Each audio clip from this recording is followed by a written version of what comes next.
Okay. Can you guys hear me? Perfect. My name is Shadi Awad, and I am the Solution Sales Manager for Elsevier's Research Intelligence portfolio in the Turkey, Middle East, and Central Asia regions.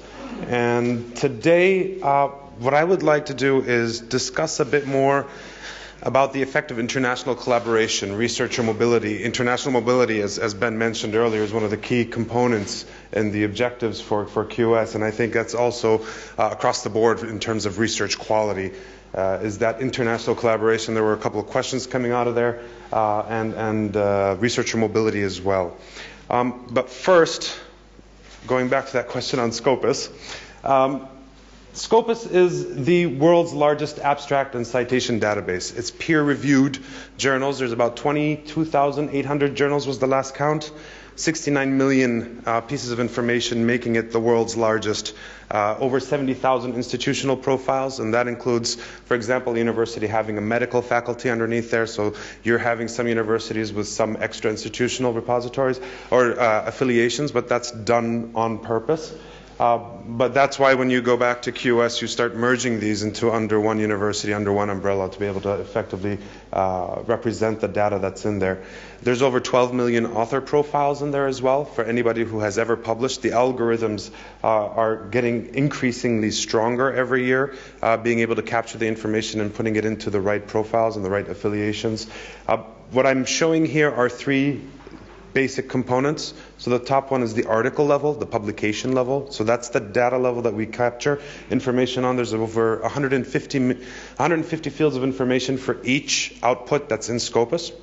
It's linked to the institution, and it's linked to the author of the publication, and then those three are linked together. So that kind of power to be able to interrelate everything gives it one of the advantages of being able to effectively give the information and data, plus the size and the global footprint.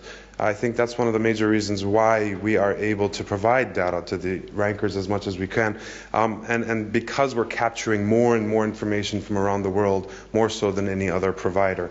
And just to give an idea of that, the nearest competitor, and usually you'll see about twice the size across the fields, across the ranges, across the four different areas of science, the major ones, other than the technical capabilities, other than the access capabilities as well.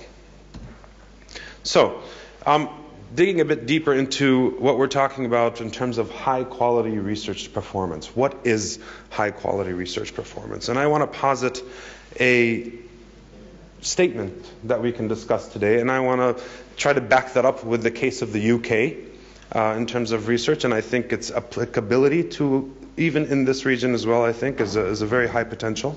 So we're talking about an open border policy, and participation in initiatives with international communities fosters international research, collaboration, researcher mobility, which helps in attracting researchers, students, industries, and funds from abroad, all while increasing the quality of research. That's the theory I'm positing forward. And why we would do that would be to find the best people, improve institutional reputation, looking for the right expertise, accessing facilities. We might be able through collaboration to access facilities that we normally cannot, develop a global vision, bridging scientific communities, achieving a global reach, accessing funding, developing an interdisciplinary portfolio, while accessing to talents and foreign researchers and increasing competitiveness. So, the case of the UK. These numbers are where they stood at the time that we did this in 2011-2013 in the UK BIS report. The population of the UK was about 1% of global population. They spent about 3.2% of their GDP on research and development. They're about 4.1% of the global research community, while they publish around 6.4% of the global research. They have more downloads, they have higher number of citations, and their highly cited articles are around 60% of the global number of articles that are highly cited. So even though they represent a very small portion in terms of quantity, but in terms of quality, they're really punching well above their weight. Comparing that to putting that into context with other countries, we're looking at the UK, the US, China, Germany, and Japan. And you can see here across the board In terms of money being spent, they're much less than the rest. In terms of the number of researchers, they're quite less than the rest. But then when you're looking at the number of highly cited articles, they're very competitive with peer countries. In terms of the number of citations as well, in terms of the patent citations, they're pretty high up there, and in terms of downloads. So even for their relative small size, they're very much punching at a higher weight level than they should be. Why is that? Well, one of the things that we're looking at here is international collaboration, and that's one of the theories behind the statement I made earlier. The UK is way well above all other countries in terms of the percentage of international collaboration. And they're not only doing it in general, but they're also specifying high-quality collaboration. Collaboration for the sake of collaboration is just not effective. You need to find the right partners at the same time. And what effect does that have on one of our major indicators in SciVal is the field-weighted citation impact. And that is a normalized impact for citations that we see in terms of the article level. And what we're doing here is comparing to see what the effect of international collaboration has, and if there is a correlation between international collaboration and the quality of the outputs that are coming out. And we can see clearly the UK is that red dot on the top right corner, which is the quadrant you kind of want to be on, where you're having highly effective international collaboration, a high rate of international collaboration, but also a high rate of impact on those publications coming out of it. What about researcher mobility? The UK has one of the highest transitory, we call it, rates in the world. And transitory means they start outside, come to the UK for a while, then they go back outside again. So they're traveling through in their research career through the UK university and research system. The top part, what you see here is outflows. So people who started from within and left. And then at the bottom, returnees, people who started in the UK, left, and now are coming back. But what we see here that is over half of the researchers in the UK are transitory. People just passing through in their careers, whether it's for a year or 2 years, a specific project, or a sabbatical period. They are coming into the UK, they're recruiting them into that region for that short period of time, doing their projects, publishing their documents and their publications, and being able to have a very high impact. And you can see here it's a 1.97 field-weighted citation impact for that transitory field. So you're not talking about bringing people in to live there, but you're bringing them in for specific purposes and specific reasons. So targeting the right people, finding the right people, bringing them in. And personally, I'm from Jordan, and I think that's an area that could really be focused on within the Gulf region, being that hub for researchers in this part of the world.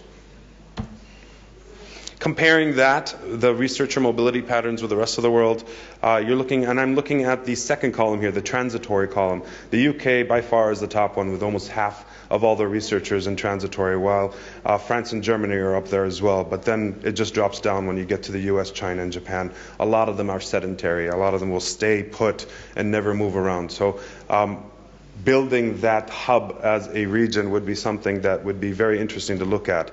And to back it up with some evidence is looking at the impact of research, of mobility and international collaboration on the quality of research. So what we're looking at here is a y-axis of the number of sedentary. So the higher the number, actually, the less you have in terms of researcher mobility. The higher up you're on that y-axis.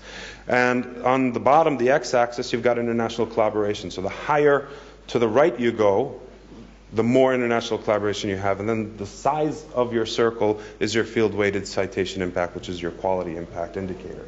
So you can see the lower you have in terms of sedentary, the more mobility you have as a country, the more international collaboration you have, the higher the impact of your research and your citation impact as well.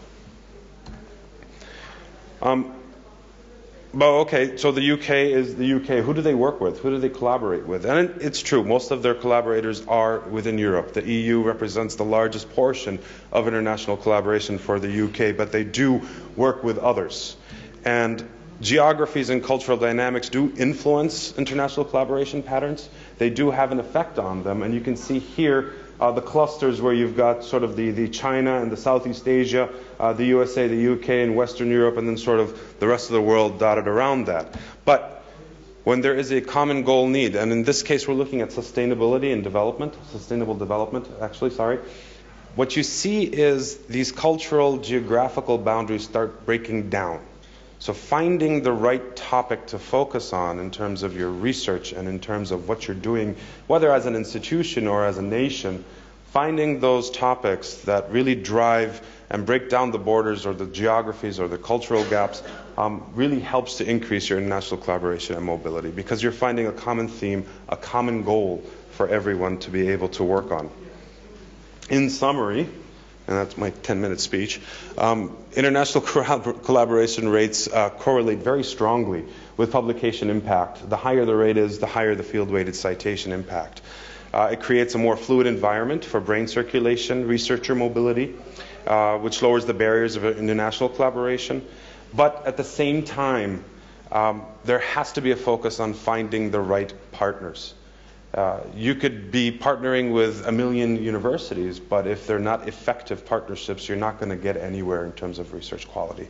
Finding the right topics, find your strengths as an institution or as a country, and be able to drive those and invest in those rather than investing across the board on all different areas. And this goes into the subject rankings as well.